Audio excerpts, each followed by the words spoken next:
Yang terhormat Bapak Kapolres dan Bapak Dandim, Sahibul Bait, segenap keluarga besar Pondok Pesantren Raudhatul Muta'allimin Al-Aziziyah, bapak-bapak, ibu-ibu, hadirin hadirat ma'asyiral muslimin yang saya cintai. Saya bersyukur dapat menghadiri haflah Maulidin Nabiil Karim, dan saya bangga dan terharu dengan keberadaan Pondok Pesantren Raudhatul Muta'allimin Al-Aziziyah ini. Sekarang ini banyak orang bisa memberi contoh, tapi sedikit orang bisa menjadi contoh. Memberi contoh itu mudah, tapi menjadi contoh itu yang sulit. Oleh karena itu, pada kesempatan ini kita ingin mengambil contoh bagaimana Rasul melaksanakan perjuangan. Apa modal utamanya? Saya sampaikan 3 sajalah, mudah-mudahan selesai 10 menit. Yang pertama, modal utama perjuangan baginda Rasul adalah akhlakul karimah.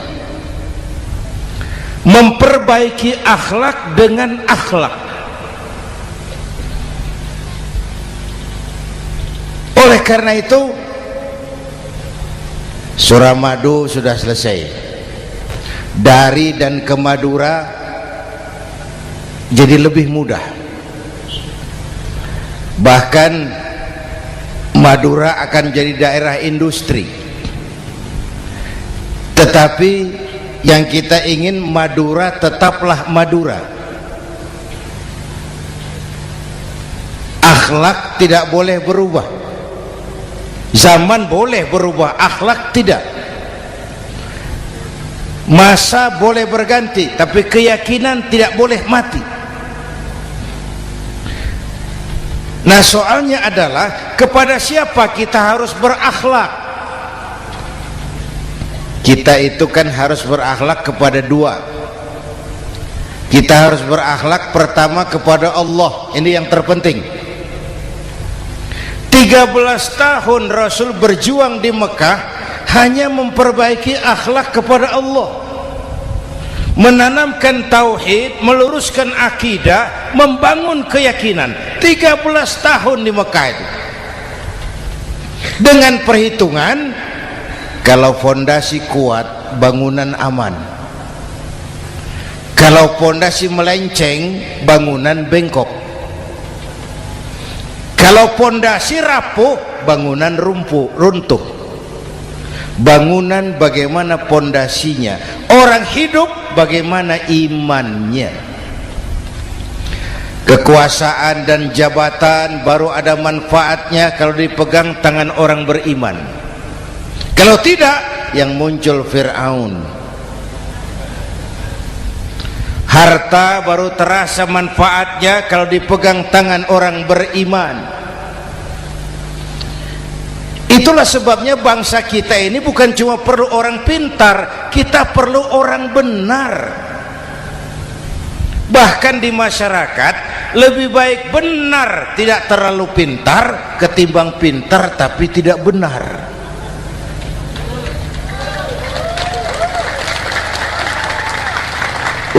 Kalau sudah pintar tidak benar, rusak rakyat itu, Pak.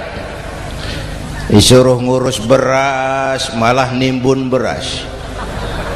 Ya, disuruh ngurus laut jadi bajak laut. Disuruh ngurus hukum, bikin hukum seperti pisau, tajam ke bawah, tumpul ke atas. Kalau yang kecil salah, hukum cepat-cepat ditegakkan. Yang besar salah, diam pura-pura tidak mengerti. Itu yang melukai rasa keadilan.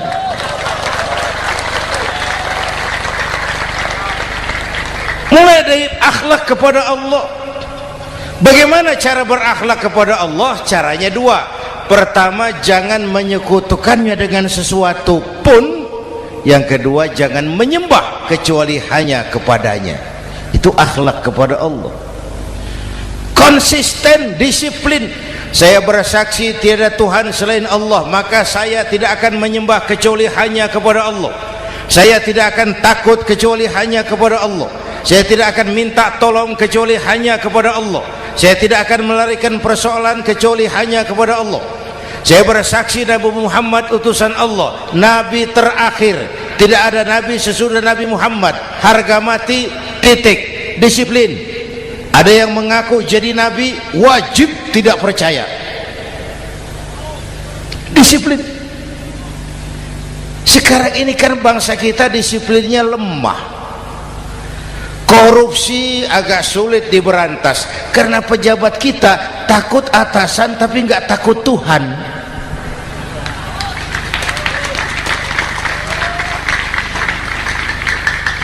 Itu sama dengan anak muda naik sepeda motor ngebut, lampu merah jalan terus, di stop sama polisi.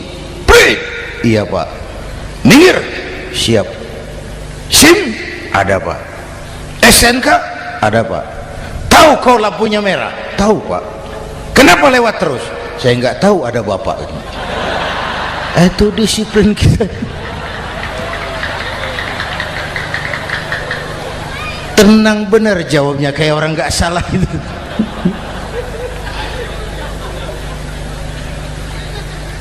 Iman. Apalagi belakangan ini saya sering bilang gini pak, ini humor tapi agak tasawuf. Orang yang paling tenang hidupnya itu tukang parkir. Coba lihat tukang parkir, walaupun mobil banyak, mereknya bagus-bagus, ndak pernah sombong. Tenang ini, tenang. Nanti mobil pergi satu demi satu, habis sama sekali, dia ndak sedih. Tenang. Mobil banyak ndak sombong, mobil habis ndak sedih. Apa rahasianya? Ternyata nih tasawufnya di sini. Tukang parkir tidak merasa memiliki, tapi merasa dititipi. Wah, itu.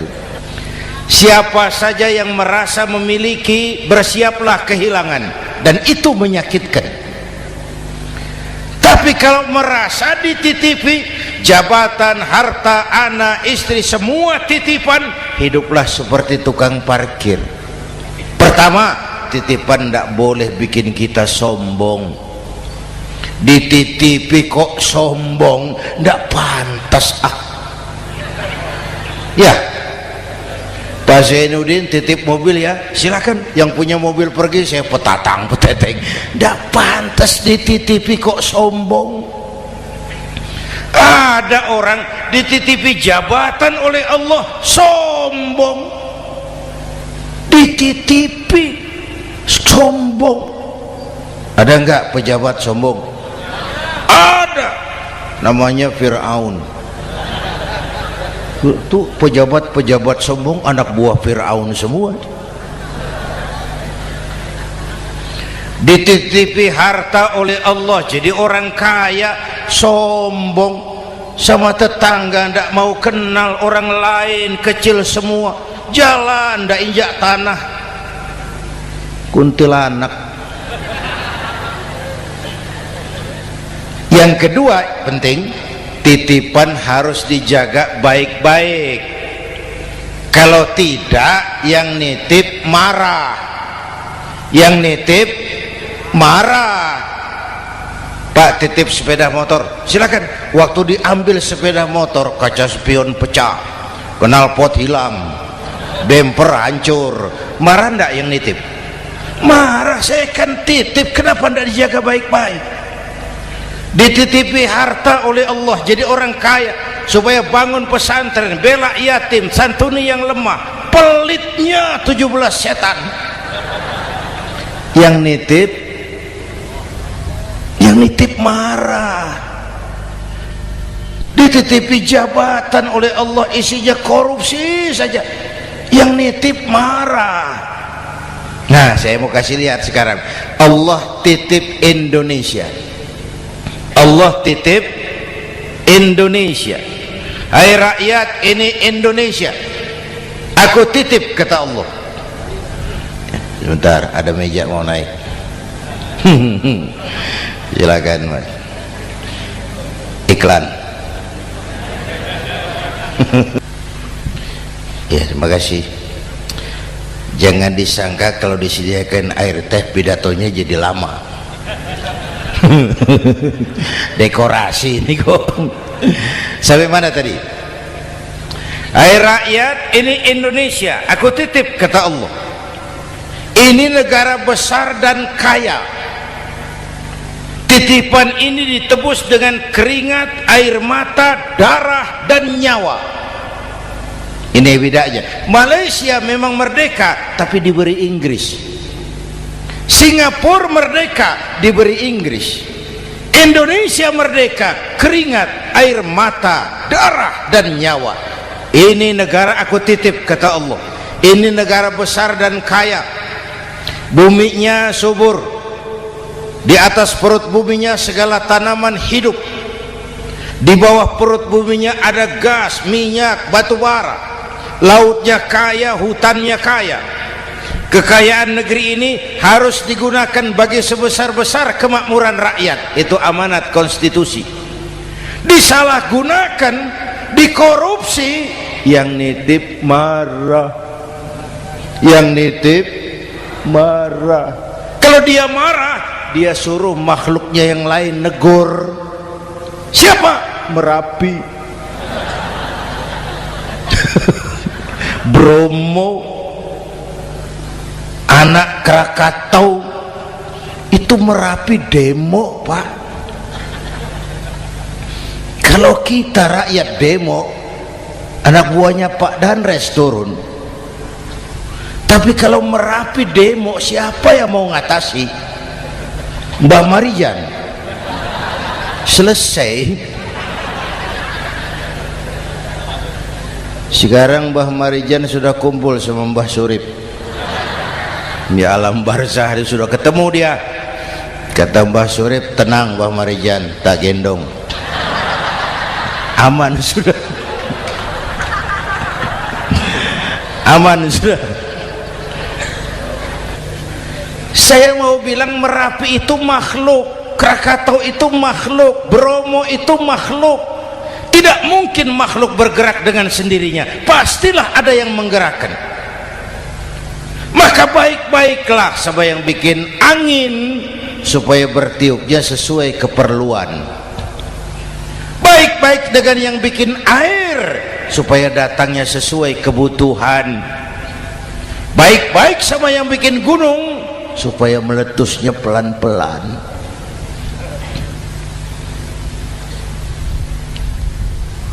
Bapak Ibu hadirin yang saya hormati, menjaga titipan. Jangan menyembah kecuali hanya kepadanya. Jangan menyekutukannya dengan sesuatu pun. Ayo, saya ngobrol kita. Bapak Ibu hadirin yang hadir di sini ini, kita ini semua hamba Allah apa bukan? Hamba Allah. Kata siapa?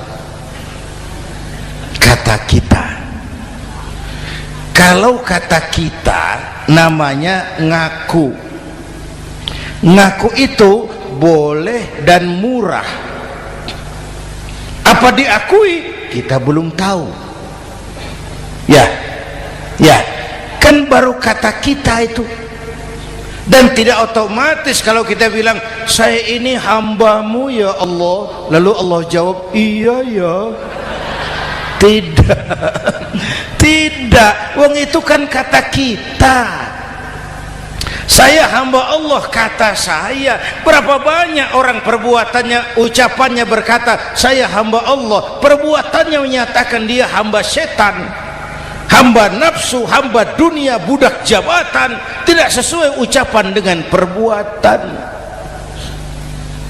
Jadi Jadi hamba Allah tuh nggak mudah, digojlok, diuji. Coba lihat, yang jelas diakui sebagai hamba itu baru satu yang kita peringati ini, baginda Nabi.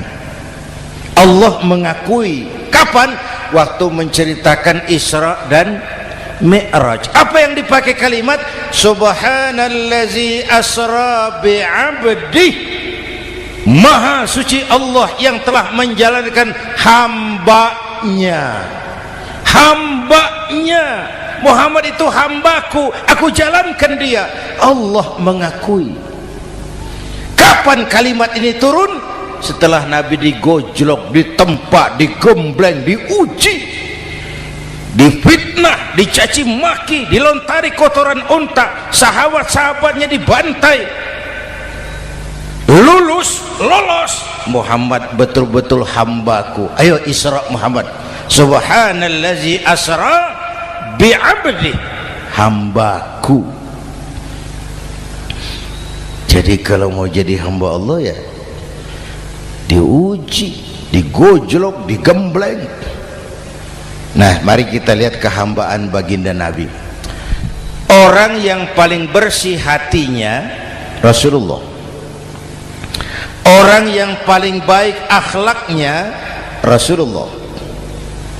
Orang yang dosanya sudah mendapat jaminan ampun Rasulullah. Tapi Rasulullah kalau sholat malam bengkak kakinya karena rajin sujud. Hati bersih, akhlak terbaik, dosa sudah diampuni, tapi kalau sholat malam kakinya bengkak karena rajin sujud. Saya tahu di sini juga banyak yang kakinya bengkak.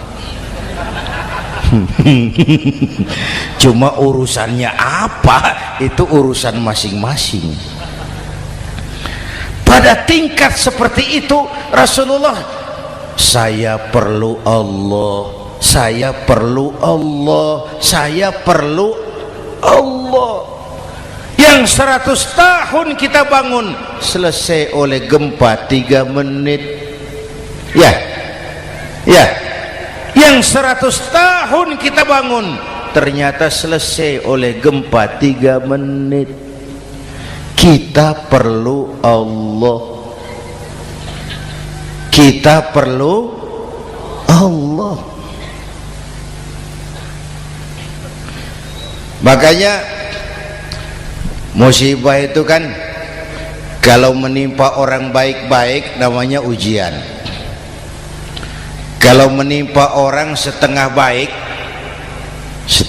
itu paru-paru yang bikin malaikat bingung.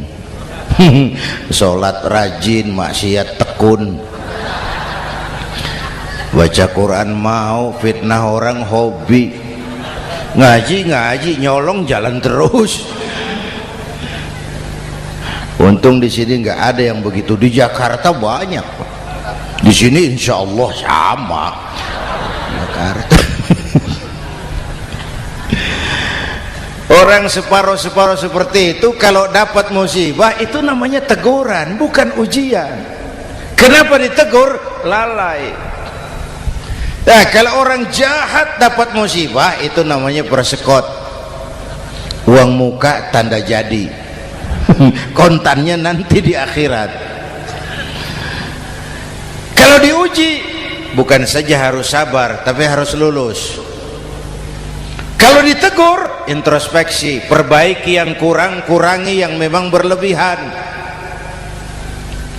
Bertali-tali, bersambung-sambung musibah ini. Dan musibah kalau datang tidak pernah memilih, tidak pernah memilih. Bapak Ibu hadirin yang saya muliakan, jadi mari yang pertama jaga akhlak kita kepada Allah. Jangan menyekutukannya dengan sesuatu pun, jangan menyembah kecuali hanya kepadanya. Sekarang kan musim entertain, orang pandai membangun pencitraan, orang pinter bikin bungkusan. Sekarang ini kiai sama dukun tipis bedanya. bener Pak, pemburu hantu pakai sorban, pakai gamis, nanti kiai pakai helm. Atribut sudah kacau sekarang ini, siapa pakai apa, siapa mau jadi apa ndak jelas. Sementara masyarakat kita memang agak kutil, kurang teliti, cepat heran, gampang kagum. Pernah terjadi suatu saat tabrakan di jalan, keras sekali, korban jatuh berlumur darah, dikerubungi orang banyak. Datang wartawan mau ambil gambar dari dekat, sulit, banyak sekali orang ngerubung. Dia cari akal, tolong saya dikasih jalan ke dekat korban. Orang menoleh semua. Saudara siapa? Saya bapaknya korban, katanya. Dia mengaku bapaknya korban. Ya orang minggir semua, minggir, ada bapaknya korban. Orang minggir semua, dia maju ke depan korban. Sampai di depan korban pucat mukanya itu wartawan. Kenapa? Yang ketabrak anak monyet, Pak. Dia sudah ngaku bapaknya korban.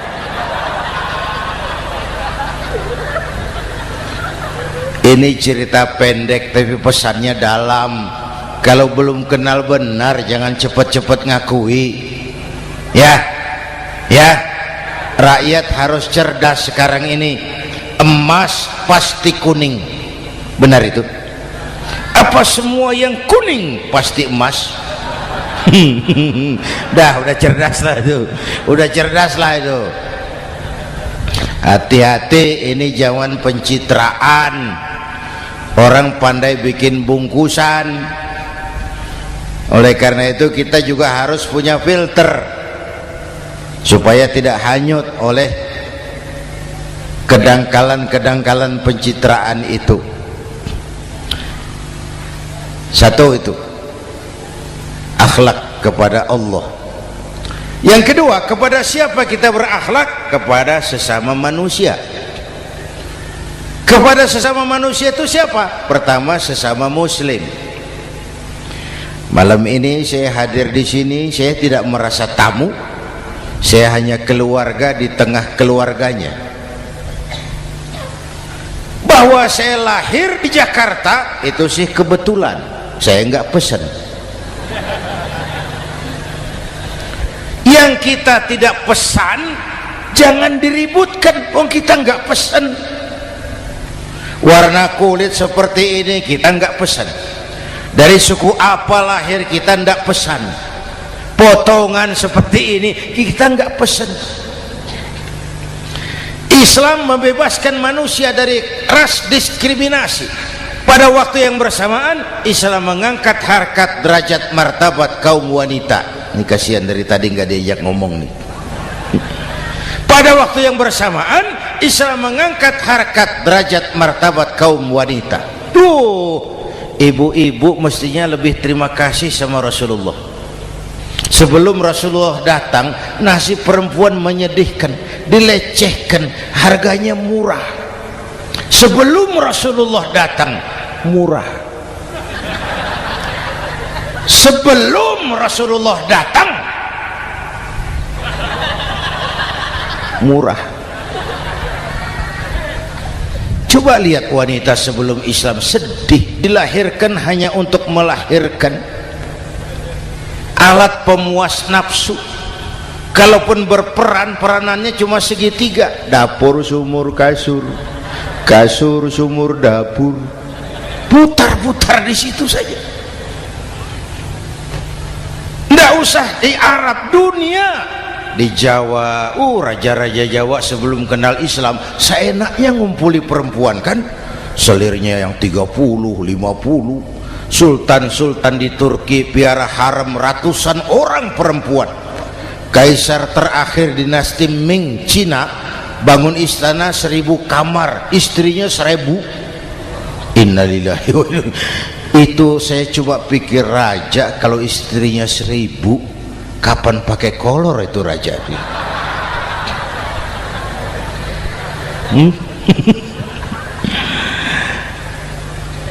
Rasulullah datang terenyuh, an-nisa imadul bilad, perempuan jangan diperlakukan begitu, perempuan tiang negara. Kalau baik perempuan baik negara, kalau rusak perempuan hancur negara.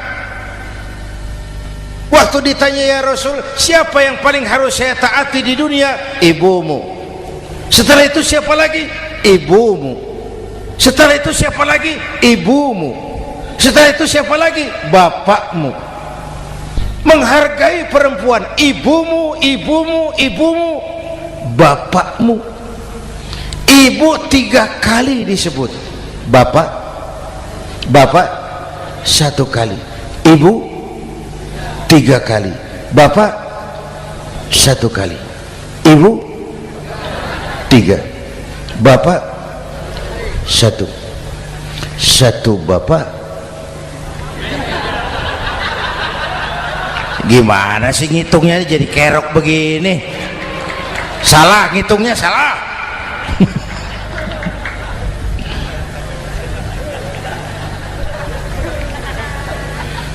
Lalu dicairkan kehidupan kemasyarakatan di masjid. Masya Allah, masjid itu pendidikan demokrasi betul. Pertama, siapapun masuk masjid copot sandal, buka sepatu. Benar itu? Ini masyarakat yang mau kita bangun. Tidak ada warga negara kelas 1, semua sama. Lurah masuk masjid buka sepatu, rah. Camat masuk masjid buka sepatu, mat. Gubernur masuk masjid buka sepatu, Nur. Nikmatnya masyarakat masjid. Nikmatnya masyarakat masjid. Coba binatang saja harganya tidak sama toh. Sapi yang mahal, yang gemuk, betul? Karena harga sapi pada dagingnya. Makin gemuk sapi makin mahal harganya. Tapi ada burung perkutut lebih mahal dari sapi, padahal dagingnya sedikit, betul. Kenapa harganya lebih mahal dari sapi? Harga perkutut suaranya. Di mana harga manusia yang paling gemuk? Silahkan bersaing dengan sapi. maaf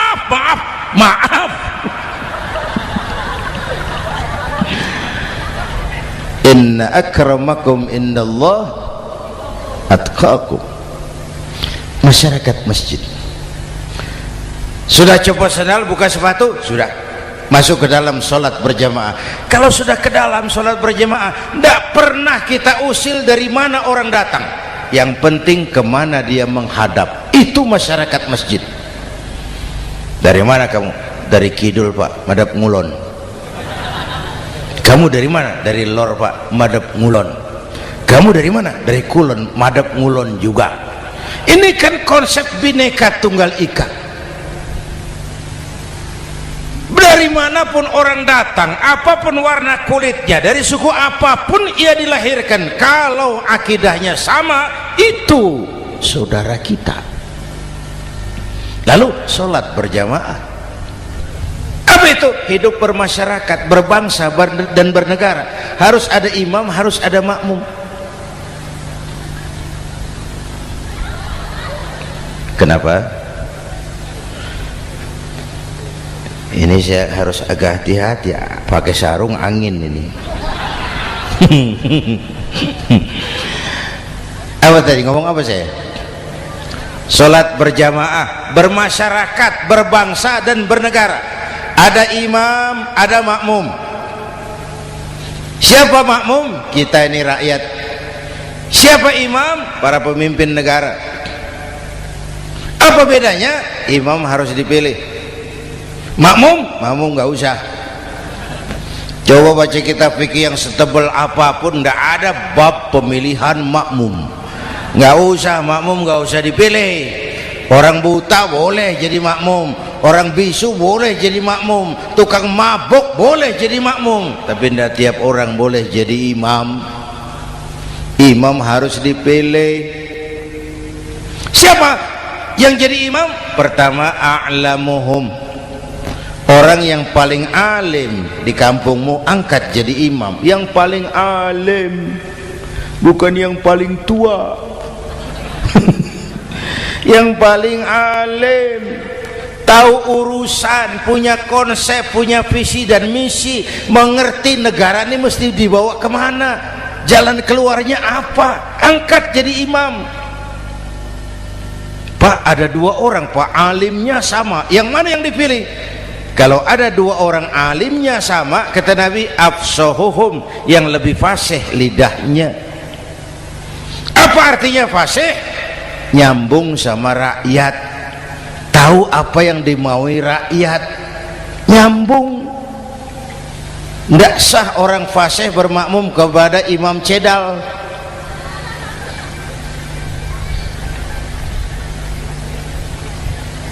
Kenapa Bu?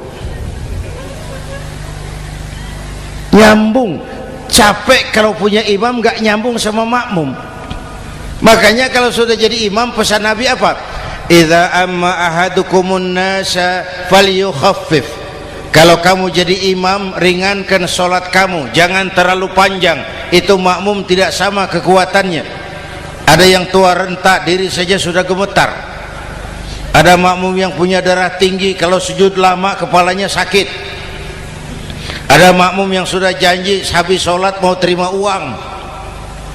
Jangan kalau sudah jadi imam di kota, sholat isya berjamaah, rakaat pertama selesai Fatihah, Yasin, bubar makmum itu.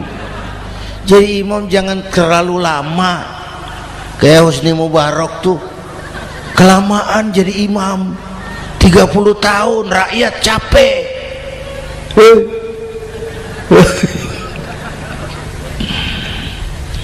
Bapak Ibu hadirin yang saya hormati, nah masyarakat Islam ini loyal, taat, setia. Kapan? Kalau imamnya benar. Imam takbir, makmum takbir, imam ruku', makmum ruku', imam i'tidal, makmum i'tidal, imam sujud, makmum sujud. Tapi masyarakat Islam tidak buta. Imam keliru, makmum wajib menegur. Ya, bagaimana negurnya? Mestinya ruku', imam sujud. Wah, keliru ini. Subhanallah, kan gitu. Itu aturan main. Tidak boleh imam keliru, makmum emosi, main pegang, mam, hoi salah, hoi, kacau sholat.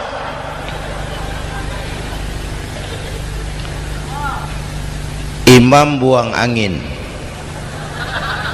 apa makmum lalu berkata, demi kesetiaan saya kepada imam, imam buang angin, saya lebih keras lagi. Goblok. Iyyaka na'budu wa iyyaka nasta'in. Sampai situ imam buang angin, minggir, tidak usah ribut. Yang di belakang satu orang maju ke depan, lanjutkan pekerjaan imam. Yang penting imam tahu diri, buang angin, minggir. Ini negara rusak karena imam sudah buang angin. Tenang aja, kayak orang nggak salah itu loh.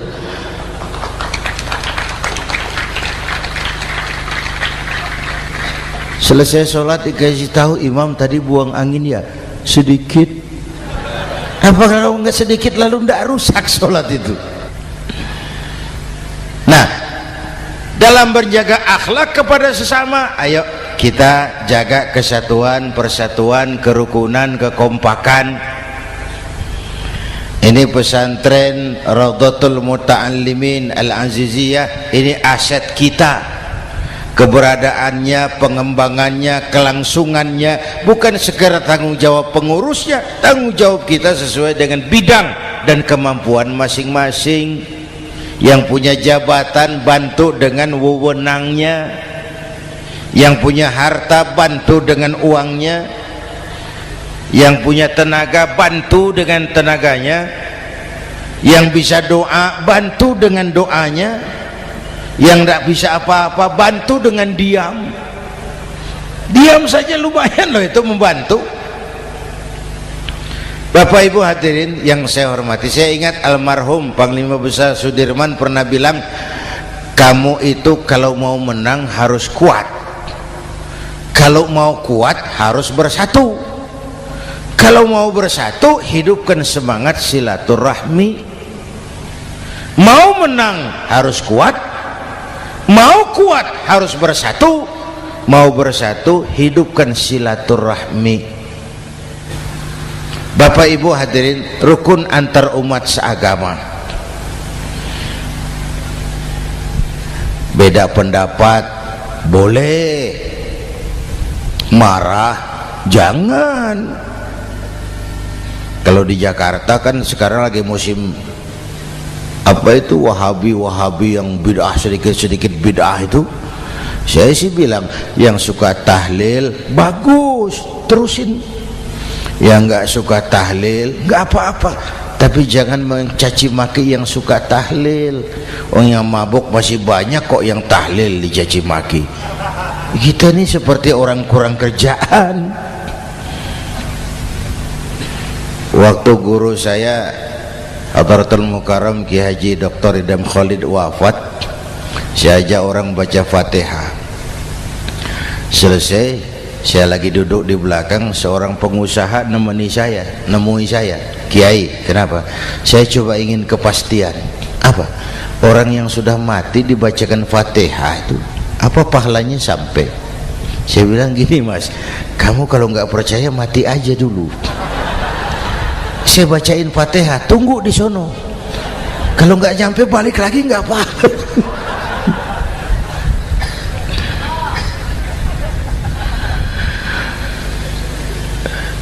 Depan rumah saya itu ada masjid, Pak, pakai beduk seperti itu. Ada teman saya, Kiai, pakai beduk masjidnya. Iya pakai. Kan Rasulullah enggak pakai. Enggak memang. Bid'ah tuh. Loh, siapa bilang? Beduk itu bukan agama, itu budaya, tanda masuk waktu. Bukan manggil orang sholat. Manggil orang sholat pakai azan. Tanda masuk waktu, itu hebatnya Wali Songo, pakai beduk. Kalau nggak mau pakai beduk boleh, teriak-teriak juga boleh. Maghrib, maghrib, boleh. Tapi Wali Songo kan bijaksana, pakai beduk saja, sekali pukul satu desa dengar. Itu bijaksananya dakwah Wali Songo. Kalau beduk dianggap bid'ah, miskin kita. Itu budaya. Seperti sepeda motor, itu budaya. Kalau beduk dianggap bid'ah, sepeda motor bid'ah tuh.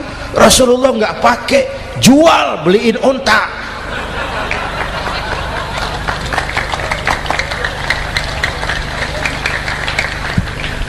Ayo cari persamaan, jangan memperbesar perbedaan.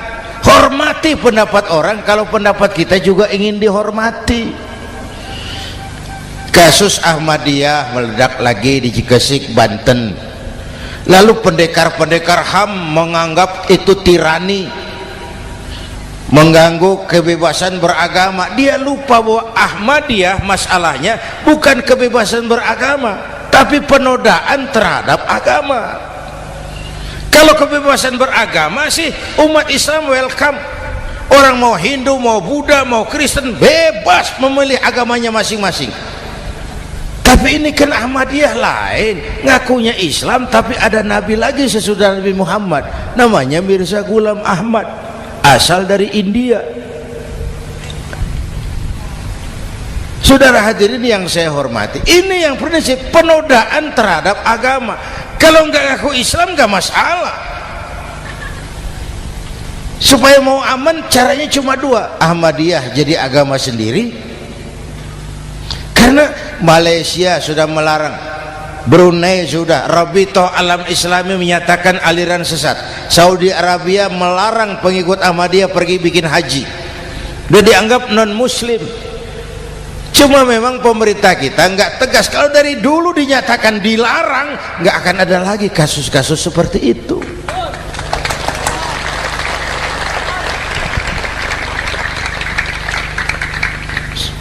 Nah, selain itu kita umat juga harus disiplin.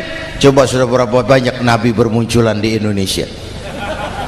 Dan Indonesia ini saya heran, Indonesia ini pasar bagus, Pak. Kalau ada nabi, ada aja pengikutnya. Saya heran tuh, Indonesia ini pasar bagus. Ada Ahmad Musaddiq Al-Qiyadah, jadi nabi. Konsultan bulu tangkis jadi nabi. Dapat wahyunya di Bogor,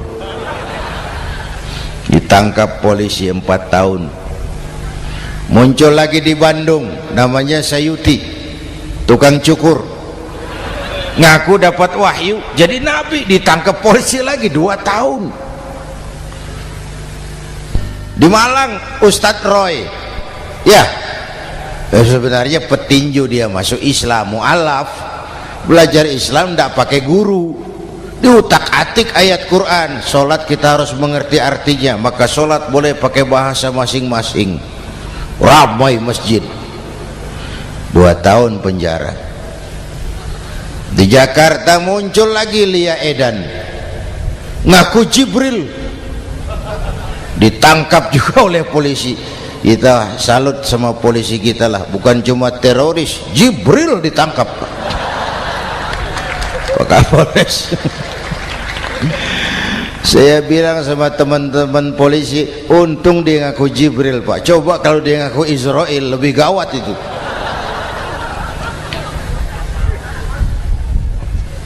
Yang parah antara Cirebon Losari, dia perbatasan Jawa Tengah Jawa Barat, pernah muncul agama baru namanya agama Jasun, agama Jawa Sunda, agama Jasun Jawa Sunda. Yang jadi nabi Tugimin. La haula wala quwata. Saya bilang ini jangan jadi nabi, jadi kiai juga nggak angker ini. Al Mukarram Bapak Kiai Tugimin, nggak enak. Yang lebih ndak enak selawatannya loh itu. Kalau kita kan tadi nikmat tuh, ya Habibi ya Muhammad, nikmat rasanya itu. Coba ganti sama yang tadi, wah enggak, ya Habibi ya Tugimin, enggak enak itu Pak. Jadi umat Islam itu sangat menghormati orang lain agama.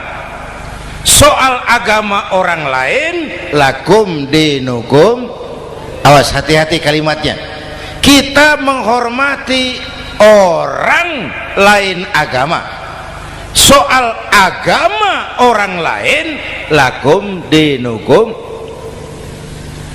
kita memang yakin cuma Islam agama yang benar, tapi bukan berarti kita boleh menghina agama orang lain.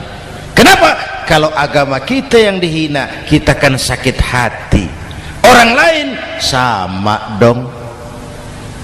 Itu sebabnya Allah berpesan, jangan kau caci maki Tuhan mereka, karena mereka akan balas mencaci maki Tuhanmu. Dan itu artinya mencaci maki aku, kata Allah. Jelas ini? Jelas? Justru karena umat Islam mayoritas di Indonesia, maka kerukunan antar umat beragama terjaga dengan baik. Kalau umat Islam mau main kasar, mau main kayu, mau main keras, umat Islam ini 85%, yang lain pasti selesai, saya jamin selesai. Tapi kan tidak, kita sadar betul ini negara Pancasila, kita sadar betul bahwa kita harus menghargai orang lain agama, menjaga kerukunan, rukun antar umat beragama. Yang ketiga, rukun antar umat beragama dengan pemerintah. Dulu kiai saya bilang, sultanun zulum khairum min fitnatin tadum. Pemerintah yang jelek pun sebenarnya masih lebih lumayan ketimbang tidak ada pemerintahan, kalau itu ukurannya. Coba umpama nanti Pak SBY sudah terlalu pusing, lalu pengumuman jam 000, seluruh rakyat Republik Indonesia saya umumkan mulai malam ini tepat jam 000 pemerintah bubar. Ayo bayangkan seperti apa kita tanpa pemerintah. Hukum rimba yang kuat menekan yang lemah, yang kaya merampok yang miskin. Rumah saudara dirampok, lapor ke polisi, kata Kapolres, maaf polisi baru bubar. Hak asasi diinjak-injak, lapor ke pengadilan, pengadilan bubar. Masih ada pemerintah saja yang kuat suka menekan yang lemah, apalagi kalau tidak ada pemerintah. Karena itu ulama dan umara dua pilar utama. Kalau kuat keduanya, kuatlah masyarakat. Kalau rapuh keduanya, maka rapuhlah juga masyarakat. Bapak Ibu hadirin yang saya hormati, ini yang kedua, kita harus berakhlak kepada sesama. Yang ketiga, kepada siapa kita harus berakhlak? Kenapa? Iya, saya cuma lihat jam. Yang ketiga, kepada siapa kita harus berakhlak? Kita ini harus berakhlak kepada makhluk Allah yang lain di luar manusia. Kepada air kita harus berakhlak loh Pak. Saya dulu remaja ngaji fikih, kiai ngajar makruh buang air kecil di tanah yang berlubang. Saya protes, kenapa makruh kiai? Pertama, untuk kesehatan. Siapa tahu di lubang yang kau kencingi ada gas beracun. Kalau tidak kiai, kalau tidak maka artinya kau harus melindungi binatang yang ada di dalam lubang. Siapa tahu di lubang yang kamu kencingi ada semut sedang rapat membahas masalah Mesir. Apa dosanya lalu mati dikencingi? Ini namanya rahmatan li semut. Bapak Ibu hadirin yang saya hormati, ada hadis sederhana, fa iza zabahtum fa ahsinu zibhata. Kalau kamu menyembelih hewan, sembelihlah dengan cara yang terbaik. Jangan nyembelih ayam pakai pisau tumpul, itu namanya tidak berperi kebinatangan. Kepada ayam kita berakhlak, kepada pohon kita berakhlak, kepada air kita berakhlak. Kenapa sekarang alam tidak seramah dulu? Karena kita juga tidak ramah kepada alam. Kenapa sering terjadi banjir? Karena tempat air kita kurangi. Dia bingung mau ke mana. Air nggak punya tempat, akhirnya masuk ke rumah kita juga, masuk dalam zoharul fasadu wal fil barri wal bahri bima kasabat aydin nas, karena kita tidak berakhlak kepada lingkungan. Bapak Ibu hadirin yang saya hormati, jadi itu yang pertama, modal utama perjuangannya akhlakul karimah. Mau sukses, utamakan akhlak. Industrialisasi boleh terjadi di Madura, jalan berhotmik licin, oke, listrik masuk desa, alhamdulillah, tapi akhlak jangan berubah, akidah jangan goyah.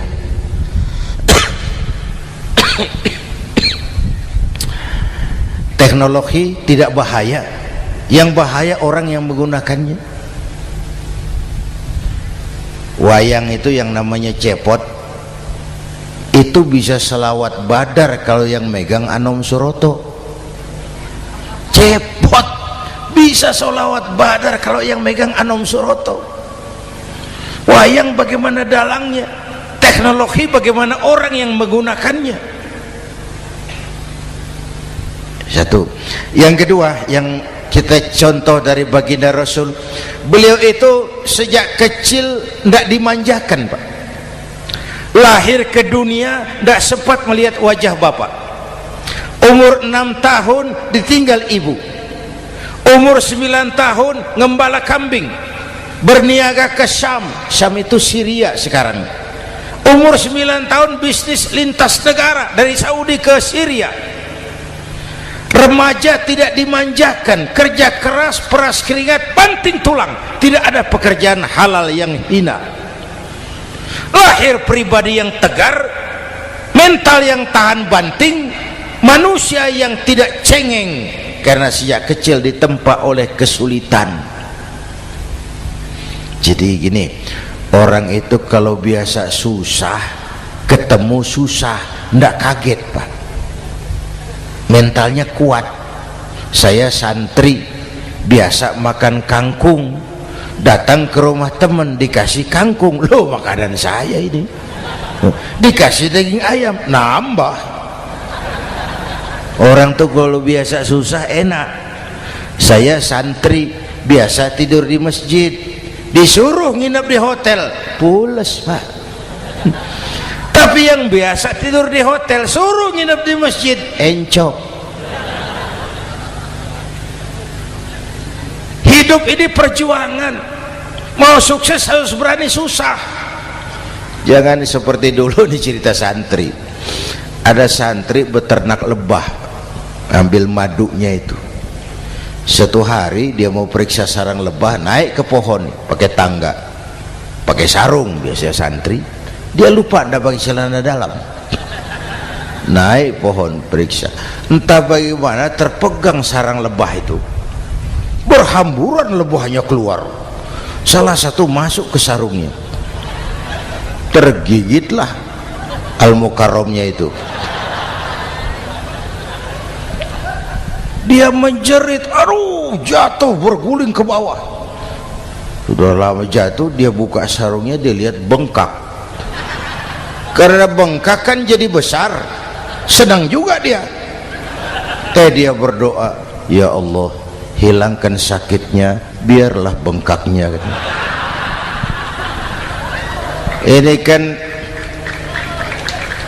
Ini doa orang nggak konsekuen. Bengkak dan sakit itu paket. Mau bengkak ya harus berani sakit. Masa sakitnya bengkaknya mau, sakitnya nggak mau. Itu satu itu.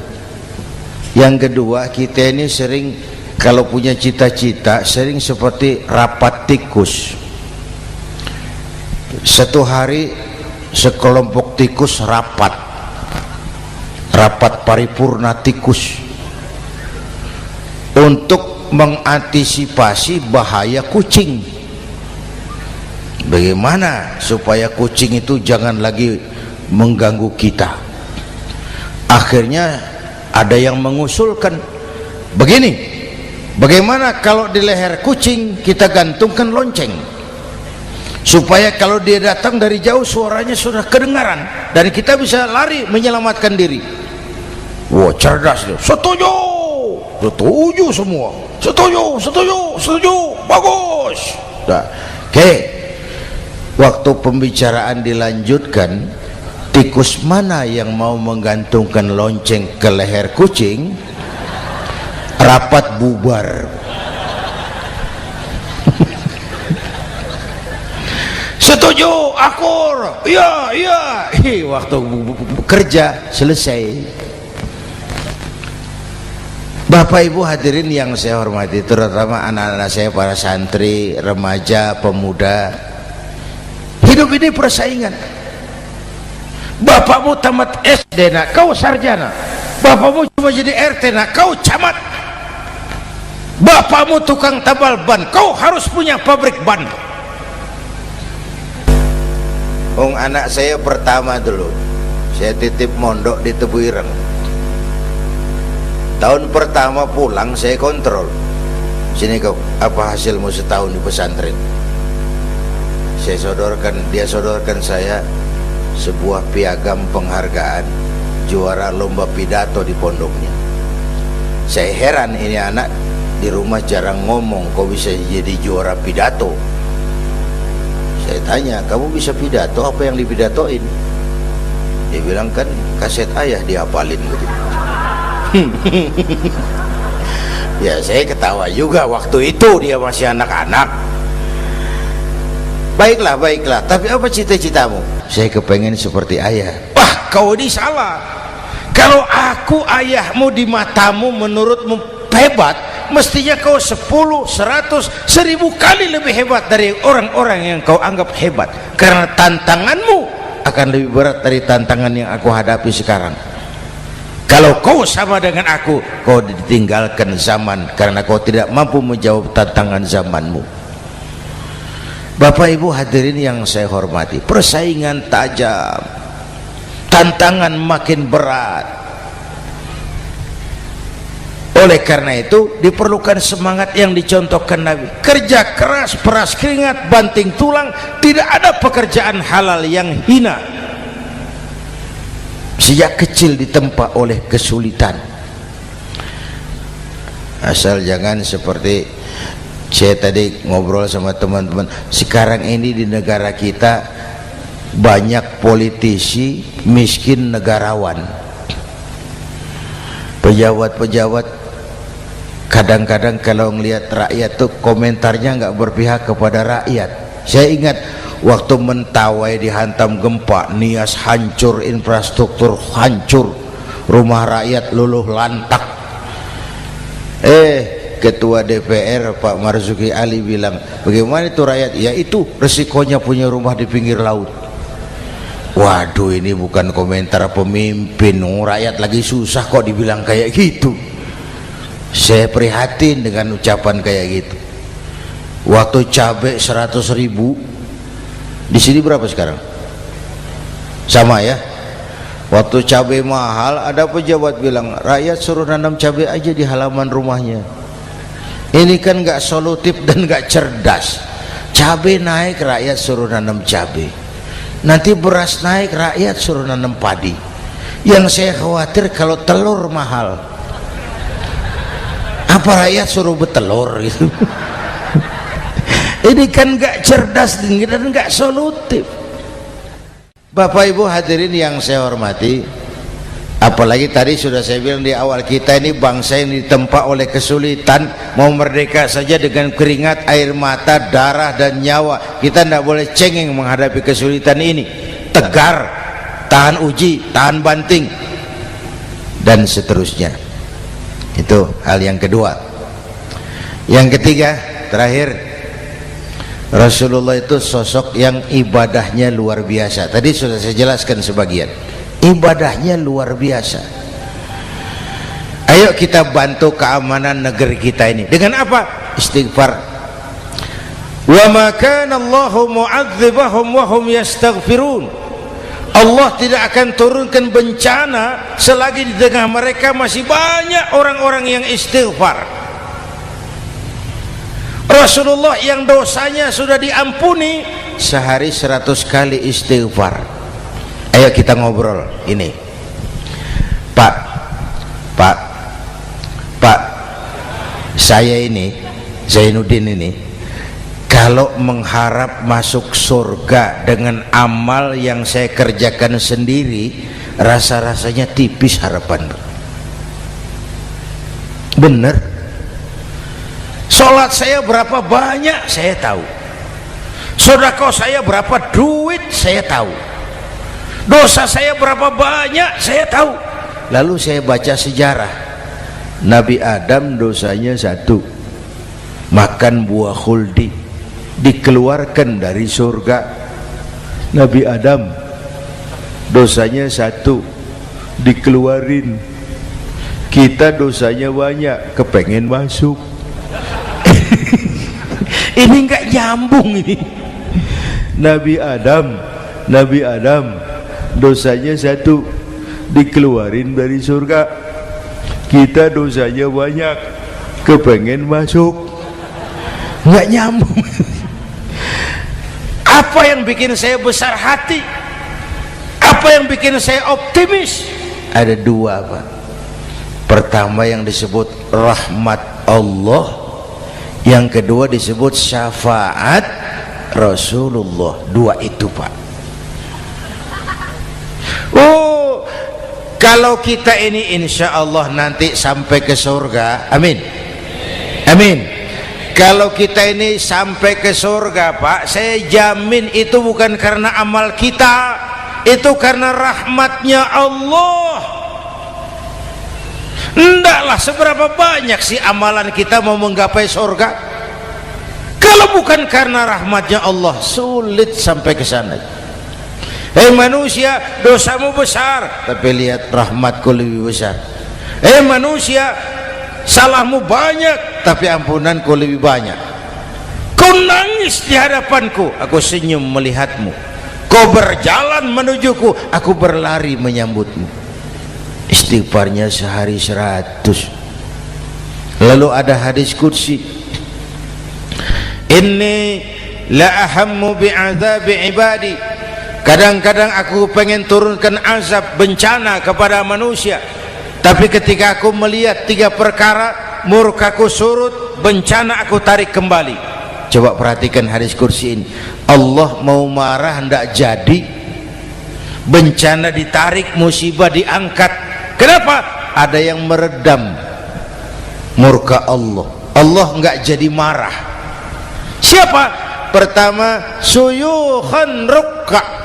Aku lihat orang-orang tua tengah malam sujud sambil berlinang air mata, nangis di hadapan Allah. Itu kita hutang jasa loh Pak sama orang-orang yang tengah malam sujud nangis di hadapan Allah. Lihat yang begitu Allah enggak jadi marah tuh. Saya tahu nih bapak-bapak nih, ibu-ibu kan suaminya sering bangun tengah malam ya Bu, kencing bikin bingung malaikat. Sudah mau ditulis tahajud kencing doang kata malaikat, sialan, hampir salah tulis.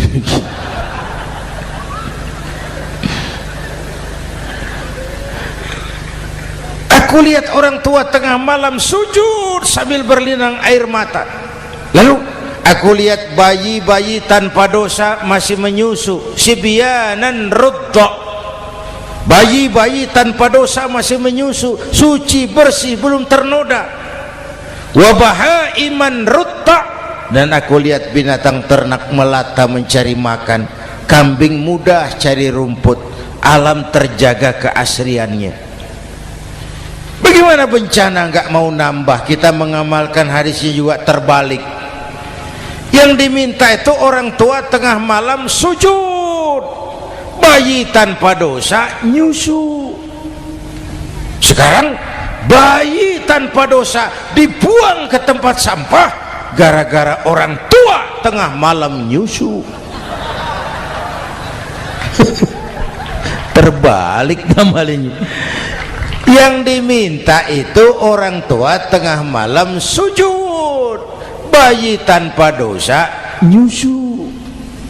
Ini bayi tanpa dosa dibuang ke tempat sampah gara-gara orang tua tengah malam.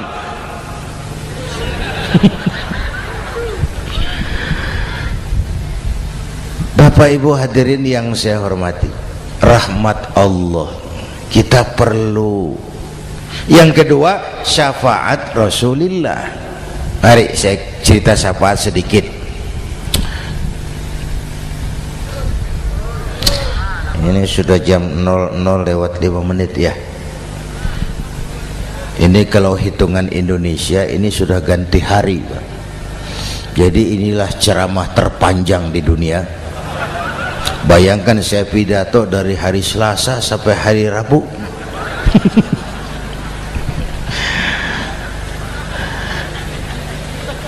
Syafaat agak saya singkat ceritanya.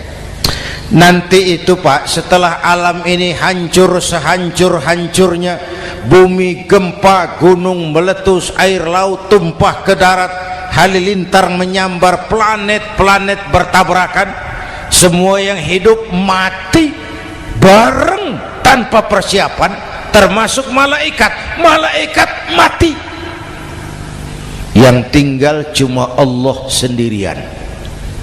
Yang lain hancur semua, tinggal Allah sendirian. Allah patroli, berseru-seru, limanil mulkul yaum. Ahai, siapa penguasa hari ini? Mana Fir'aun yang ngaku Tuhan? Nongol kalau memang Tuhan. Mana Abrahat, mana Namrus, mana itu Benito Mussolini, mana itu Adolf Hitler, mana itu Hosni Mubarak. Penguasa-penguasa yang ngaku berkuasa nongol kalau memang penguasa. Gak ada yang jawab Pak, semua sudah rebah. Allah lalu berkata, la ilaha illa ana, ternyata tidak ada Tuhan lain selain aku. Allah sombong waktu itu. Kalau Allah sombong itu pantas. Hadis qudsi mengajarkan al-kibriya'u libasi, sombong itu pakaianku, kata Allah. Cuma aku yang pantas pakai. Kamu manusia nggak pantas pakai pakaianku, kebesaran. Pakaian Allah mau dipakai. Sombong itu pakaian Allah, cuma Allah yang pantas pakai. Nanti itu yang pertama dihidupkan bukan kita, malaikat dihidupkan lebih dulu. Tiupan pertama, malaikat hidup semua. Diatur panitia akhirat. Yang nyambut tamu siapa, yang pimpin marawis siapa. Malik siap, sediakan neraka. Aku mau bakar itu bajingan tengik yang waktu di dunia nggak mau sujud, jauh dari ulama, tinggal di masyarakat jadi biang kerok, sama yatim kejam. Sediakan neraka. Baik. Ridwan, iya, sediakan surga. Aku mau balas hamba-hambaku yang waktu di dunia rajin sujud, dekat dan cinta kepada ulama, santun kepada yatim, suka menolong orang yang memerlukan pertolongan. Baik. Jibril, Mikail, iya, ke surga.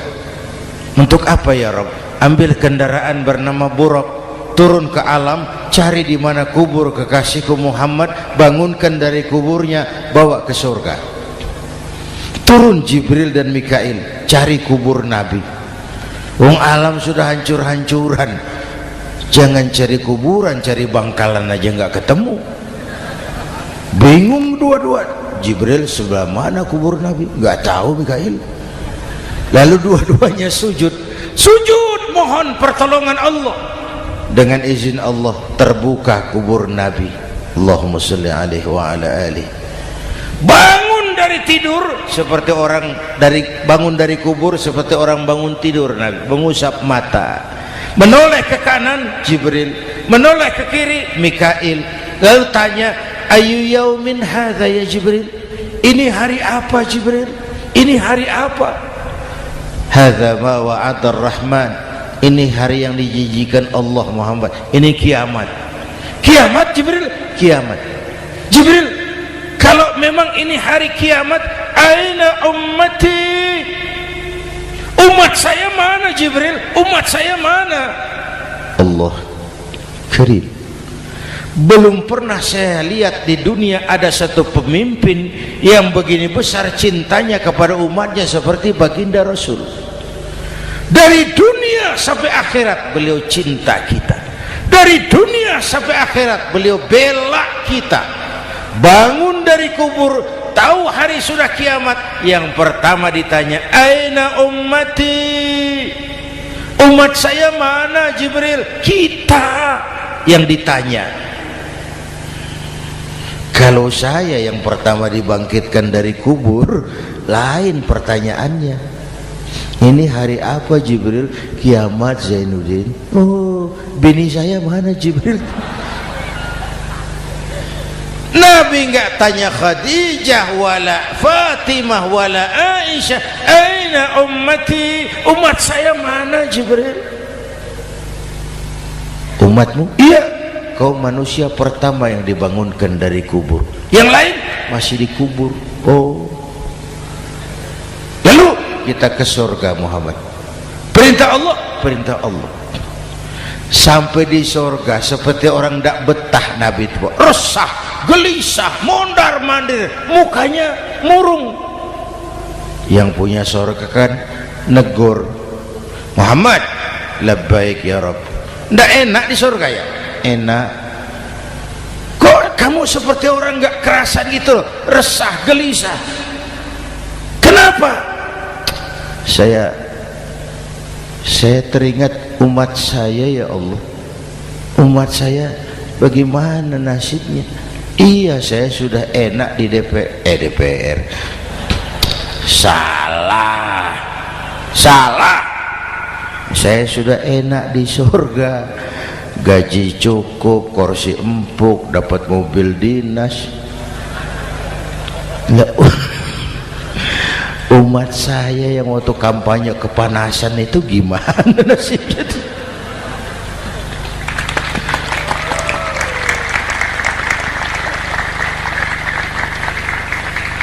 Makanya dulu di Senayan, di depan kantor DPR tuh banyak tukang kaca jualan di situ. Saya bilang ini tukang kaca pintar dagangnya di situ. Pas, maksudnya supaya yang mau berkantor di situ ngaca dulu. Ya, wakil lurah pasti tidak lebih tinggi dari lurahnya. Wakil camat tidak lebih tinggi dari camatnya. Ini kenapa wakil rakyat kok selalu lebih tinggi dari rakyatnya?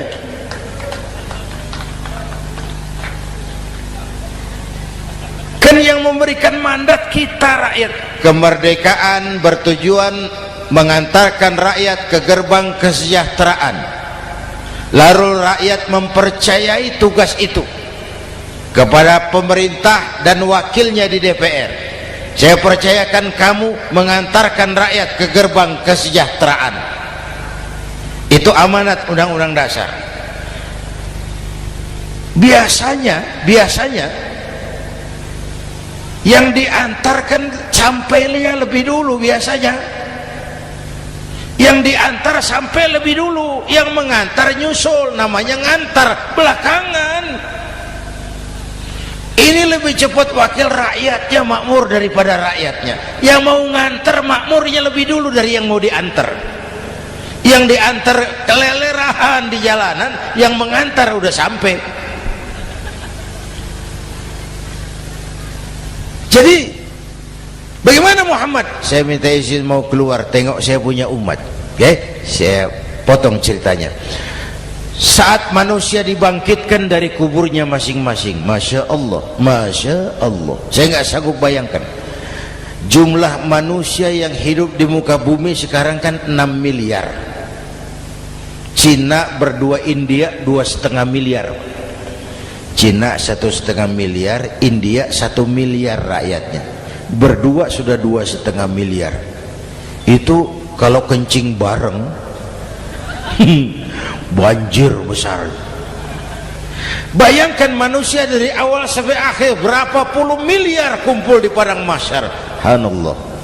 Sibuk, panik, bingung mau disidang di hadapan Allah. Sebagian kumpul di pojokan berunding, kita mau disidangi. Terus ayolah kita cari bantuan. Kemana? Adnan Buyung. Begini. Kita ini kan anak cucu Nabi Adam. Pantas dong kita minta tolong sama beliau. Yuk, setuju. Berangkat cari Nabi Adam. Ya Adam, anta abal bashar. Adam, tuan datuknya manusia. Kami cucu kamu, anak turunan kamu mau disidang. Tolong kami Adam, tolong. Kata Nabi Adam, Quraisy mas, rombongan Jawa aku naik mumet lagi sama Nabi Nuh saja. Nuh bilang tidak bisa, saya juga punya masalah, pernah minta obat ditenggelamkan. Ibrahim barangkali. Semua Nabi hand up, angkat tangan. Dikala itu yauma la yanfa'u malun wala banun, di mana harta tidak ada lagi artinya, anak-anak tak jadi beban, tiap orang sibuk dengan urusannya sendiri-sendiri. Saat itu ada satu pemimpin, Allahumma salli alaihi wa ala alihi, diizinkan Allah. Dikala semua nabi yang lain angkat tangan hand up, beliau malah ummati ana laha, ta'ali ummati, ta'ali ummati, umatku sini, umatku sini. Beliau memanggil-manggil umatnya. Yang bagaimana yang dipanggil? Ada hadis, inna ummati ya'tuna yaumal qiyamah ghurran muhajjalin min atharil wudu. Umatku besok di akhirat datang menghadap Allah dengan muka bersinar-sinar karena sering wudu. Sering wudu kan sering sujud. Masa cuma wudu tapi enggak sujud? Itu nanti ndak usah mengaku Rasul yang panggil, sini umatku, tapi kalau muka nggak pernah wudu, nggak pernah sujud, merangkak di depan Nabi, saya umatmu ya Rasul. Kata Nabi, umat saya nggak ada yang kumal gini. Dikala itu beliau berkenan memberikan syafaat. Syafaat itu saudara-saudara, saya pakai sarung, sobek sedikit, syafaat itu nambeli, itu loh. Sholat saya kurang sedikit, sedekah saya campur riak sedikit, puasa saya tidak ikhlas sedikit, ditutup dengan syafaat. Saya mau dagang, perlu modal 20 juta, saya punya uang 15 juta, yang 5 juta syafaat. Jadi harus ada modal. Kalau sholat tidak pernah, sedekah tidak pernah, lalu syafaatnya dari mana? Yang dapat tambelan itu yang punya sarung bolong, punya sarung sobek, ditambal dengan syafaat. Lah kalau tidak ada sarung, apa yang mau ditambal? Ya, nah mudah-mudahan kita semua mendapat rahmat Allah dan mendapat syafaatnya Rasulullah Shallallahu Alaihi Wasallam. Bapak Ibu hadirin, sudah 7:30 lewat 4 jam. Saya pun kangen, tapi hari sudah larut. Insya Allah lain kesempatan kita jumpa lagi. Terima kasih kepada Al-Mukarramun, para ulama, para habaib, pengasuh pesantren Raudhatul Muta'allimin Al-Aziziyah, dan semua yang hadir. Mudah-mudahan yang saya sampaikan ada manfaatnya. Usikum wa iyaya bitaqwallah. Aqulu qawli hadza fa astaghfirullahal azim li wa lakum. Wassalamu alaikum warahmatullahi wabarakatuh.